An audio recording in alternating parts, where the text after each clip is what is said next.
ازيكم يا جدعان، عاملين ايه؟ يا رب تكونوا بخير. النهارده جينا نقرأ على سكنات الدايموند رويال والجولد رويال، ونشوف حظنا هيكون ازاي. ومش هنصرف ورقة وقرا زي ما انتوا شايفين كده، عشان اللي بيصرف ده عيل توتو بيشحن وياخد فلوسه من بابا ومامي. ده السكين بتاع الدايموند رويال.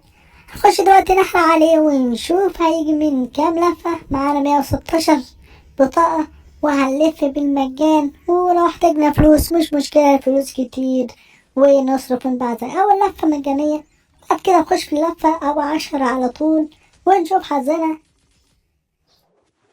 أيوة، اضرب بيب بيب بيب بيب بيب بيب بيب بيب بيب بيب بيب بيب بيب. ايه القرف ده يا جدعان؟ ايه يا جدعان في ايه؟ عشان يعني مش هنصرف جواد حتى تعبونا؟ لا يا جدعان، عاوزين نخلص. يلا يا عم كمان لفة، خلى حد يحوش. يا دي بخارة، ايه يا جدعان في ايه يا جدعان؟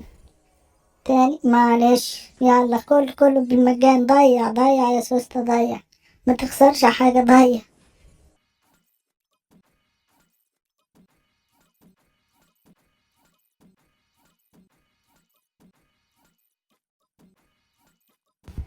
آخر لفة بقى ونشوف الخرا ده هيعمل معانا ايه. يلا بقى يا ابني متتعبناش. ايوه كده اضرب، الله يجي اخيرا يا جدعان يجي.